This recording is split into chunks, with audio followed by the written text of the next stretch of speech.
নমস্কার বন্ধুরা, আমি ডাক্তার লাভলী মিত্র আবারও চলে এসেছি হোমিওপ্যাথি জগতে খুব ইম্পর্টেন্ট একটি মেডিসিন সম্পর্কে আপনাদের সাথে আলোচনা করব বলে। আজকে আমি যে মেডিসিন সম্পর্কে আলোচনা করব সেই মেডিসিনের নাম হচ্ছে চায়না অফিসিনালিস। এই China officinalis Mahatma doctor Hahnemann proof করেন। উনি যখন অ্যালোপ্যাথি ডাক্তার থেকে হোমিওপ্যাথি ডাক্তারে এসেছেন, হোমিওপ্যাথি জগৎ তৈরি করেছেন, তখন প্রথমে কিন্তু এই চায়না উনি নিজের শরীরে প্রুফ করেছিলেন। এটা উনি চায়নাটা উনি প্রয়োগ করার পর ওনার থেকে একটা ম্যালেরিয়া জ্বরের মতো ম্যালেরিয়া জ্বরের উৎপত্তি হয়েছিল। এরপরে ব্যথা, তারপর অজীর্ণতা, বিভিন্ন ধরনের সিমটম দেখা গিয়েছিল। তখনই উনি চিন্তা করেছিলেন যে এই মেডিসিনটি যদি সুস্থ কোনো ব্যক্তিকে, খুব বলবান সুস্থ কোনো ব্যক্তিকে আমি সূক্ষ্ম মাত্রায় প্রয়োগ করি, তাহলে হয়তোবা আরো বেটার কিছু হতে পারে। এই ধরনের চিন্তা ভাবনা থেকে কিন্তু আস্তে আস্তে উনি আমাদের এই এত বড় একটা প্যাথি তৈরি করেছেন, যেটাকে আমরা হোমিওপ্যাথি বলে এখন চিনছি। এটা একমাত্র ডাক্তার মহাত্মা হ্যানিম্যানেরই অবদান। তো আমি চায়নার আজকে কিছু পিকিউলার সিমটম বলবো। এই পিকিউলার সিমটম গুলো যদি আপনারা সঠিকভাবে মনে রাখতে পারেন, দেখবেন যে আপনারা আপনাদের যে কোনো সমস্যার সমাধান কিন্তু নিজেরা করতে পারেন। আমি প্রথমে ব্যথা থেকে শুরু করছি।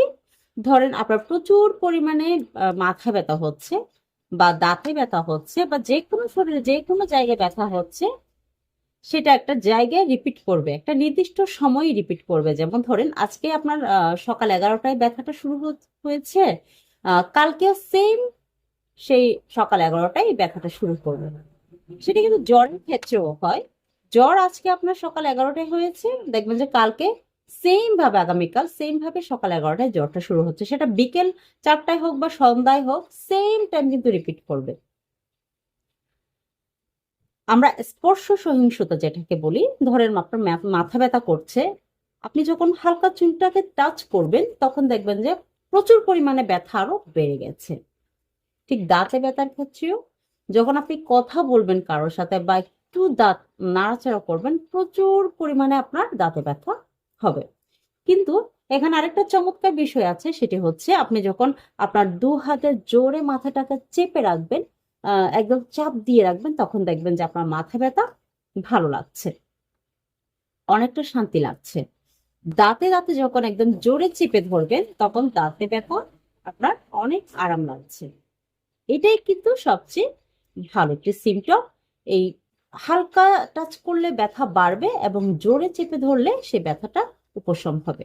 এটা আপনাদের সবসময় মাইন্ডে রাখতে হবে। এরপরে চোখে যে সমস্যা, যেমন ধরেন আপনি যখন রোদে বের হবেন, রোদে বের হলে আপনার চোখের মধ্যে একটা কচকচ কচকচ যেন বালিকণা পড়েছে ধরনের একটা অনুভূতি হবে। এরপর সন্ধ্যার পর থেকে তো আপনি চোখে দেখবেনই না, যেটাকে আমরা রাতকানা বলে থাকি।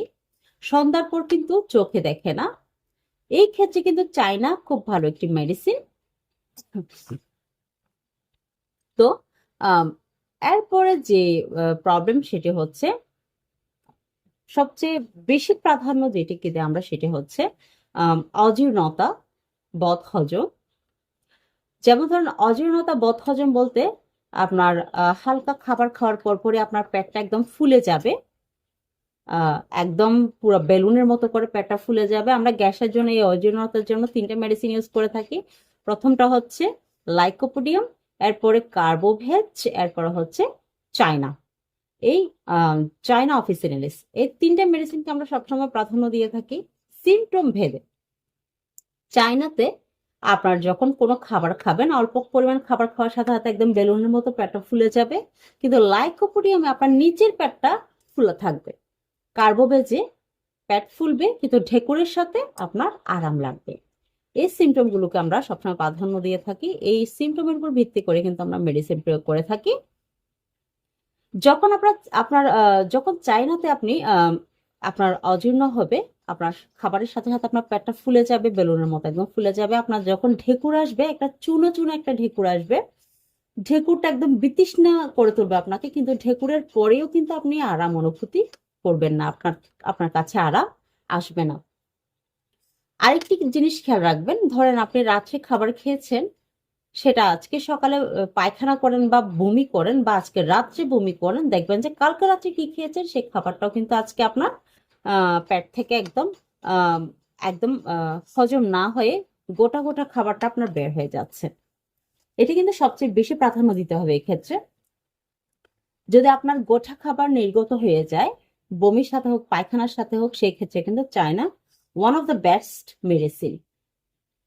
এরপরে আমি যেমন ধরেন উদরাময়, যেটাকে আমরা আমাদের মেডিকেল ভাষায় বলি, আহ অর্থাৎ ডায়রিয়া, পাতলা পায়খানা যেটাকে বলি, এই পাতলা পায়খানার ক্ষেত্রে আপনারা খেয়াল করবেন প্রচুর পরিমাণে মলে দুর্গন্ধ থাকবে এবং পায়খানাতে দুর্গন্ধ থাকবে এবং পাতলা পায়খানা হবে হরিদ্রা বর্ণের, একদম তরল পায়খানাটা।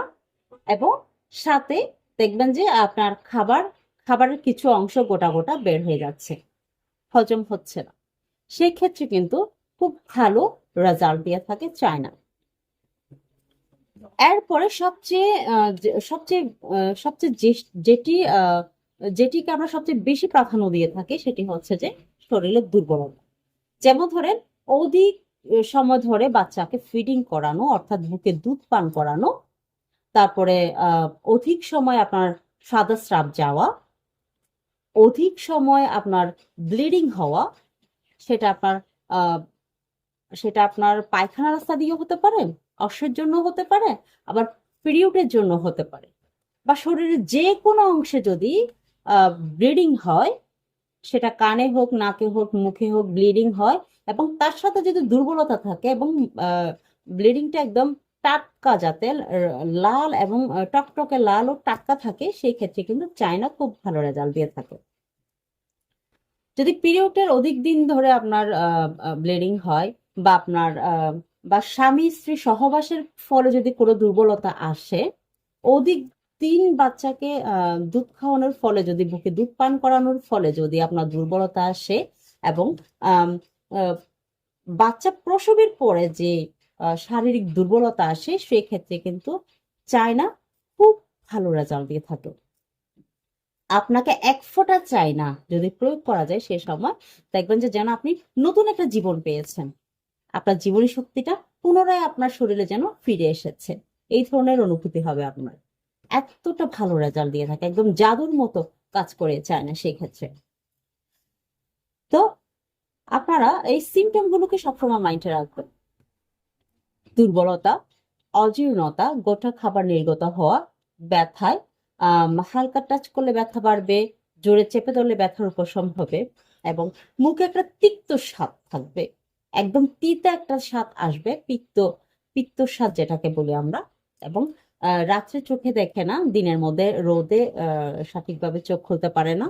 এই কয়েকটা সিমটম এবং দুর্বলতার অনেক দিক থাকে, যেমন আপনি কোনো কঠিন একটা রোগ ভোগের পরে যে দুর্বলতা, হ্যাঁ, খুব ভালো রেজাল্ট দেবে সেক্ষেত্রে। এবং অধিক সময় আপনি বাচ্চাকে বুকে দুধ পান করাচ্ছেন, সেই কারণে আপনার দুর্বলতা, আপনার ডায়রিয়া হয়েছে সেই কারণে আপনার দুর্বলতা আসছে, বা আপনার স্বামী সহবাস করে বা স্বামী স্ত্রী সহবাস করার ফলে যে দুর্বলতা হয়, সেই দুর্বলতার ক্ষেত্রে, অধিক সময় সাদা স্রাব যাওয়ার ফলে যে দুর্বলতা হয় সেই দুর্বলতার ক্ষেত্রে, আবার প্রচুর পরিমাণে ব্লিডিং হওয়ার ক্ষেত্রে, সেটা পিরিয়ডের ক্ষেত্রে হতে পারে, আবার শরীরের যে কোনো স্থান দিয়ে ব্লিডিং হওয়ার ক্ষেত্রে হতে পারে, অর্শের ক্ষেত্রে হতে পারে। সেই দুর্বলতা, সেই ব্লিডিং হওয়ার ফলে যে দুর্বলতা আসবে, সেই দুর্বলতাতে চায়নায় কিন্তু one of the best medicine, খুব ভালো রেজাল্ট কিন্তু আপনাদেরকে চায়নার ক্ষেত্রে দিবে। তো আমি আজকে যে সিমটম গুলো বলেছি, সেই সিমটম গুলো যদি আপনারা সঠিকভাবে মাইন্ডে রেখে চায়না প্রয়োগ করতে পারেন, তাহলে খুব ভালো রেজাল্ট কিন্তু আপনারা পাবেন। এবার আমি চায়নার প্রয়োগ বিধি সম্পর্কে বলছি। আপনারা মাদার টিনচারটাকে আগে প্রাধান্য দিবেন। যদি আপনাদের হজমের সমস্যা হয়ে থাকে, পেট ফাঁপা বা পেট ফুলার ক্ষেত্র হয়ে থাকে, আপনারা সবসময় বেশি মাদার টিনচারটাকে প্রাধান্য দিয়ে থাকবেন। মাদার টিনচার যেমন মাদার টিনচারটা পানি ছাড়া ইউজ করা যায় না। মাদার টিনচার নেওয়ার সময় আপনারা খেয়াল করবেন, আধা কাপ পানির মধ্যে 20 ফোঁটা সকালে, 20 ফোঁটা দুপুরে, 20 ফোঁটা রাত্রে, খাবার আধা ঘন্টা আগে খাবেন। পেট ফাঁপা ছাড়া যদি আপনাদের অন্যান্য কোনো সমস্যা থাকে, যেমন পিরিয়ডের সমস্যা বা বাচ্চাকে সরি বাচ্চাদের ডায়রিয়ার সমস্যা, তো মাদার টিনচার ব্যবহার করা যায়, অসুবিধা নেই। পিরিয়ডের ক্ষেত্রে বলেন, সাদা স্রাবের ক্ষেত্রে বলেন, বা ব্যথার ক্ষেত্রে বলেন, আপনারা সবসময় পোটেন্সিতে চলে যাবেন। 30 CH পোটেন্সি, 200 পোটেন্সি, আপনারা 30 CH পোটেন্সি থেকে শুরু করবেন। যদি বাচ্চাদের ক্ষেত্রে হয় তাহলে আপনারা 1 ফোঁটা করে দিনে 3 বার দিবেন, 15 দিন একটানা নিতে পারেন, এটা কোনো সাইড এফেক্ট নেই। আর যদি বড়দের ক্ষেত্রে হয় তাহলে 2 ফোঁটা করে দিনে 3 বার নিতে পারেন। 200 পোটেন্সি নিবেন, 1 ফোঁটা করে বাচ্চাদের সকাল আর রাত্রে দিবেন, আর বড়দের 2 ফোঁটা করে সকাল আর রাত্রে, মিনিমাম 1 সপ্তাহ, এর থেকে বেশি না। আমরা হাই পাওয়ার এর থেকে বেশি দিই না। আর যদি 1 পোটেন্সি নিতে চান, আপনার খুব পুরনো সমস্যা, আপনার এটা খুব পুরনো সমস্যা, সেক্ষেত্রে আপনাকে হাই পাওয়ার নিতে হবে। 1 ফোঁটা 1 ফোঁটা নিয়ে আপনি 1 মাস অপেক্ষা করতে হবে, এরপরে আরেক ফোঁটা নিতে পারবেন, এর আগে না। কারণ 1 ইম্পর্টেন্সে আমরা কিন্তু সচরাচর ব্যবহার করি না, কারণ ওয়ান ইম্পর্টেন্সে আমরা বারবার রিপিট করতে পারি না।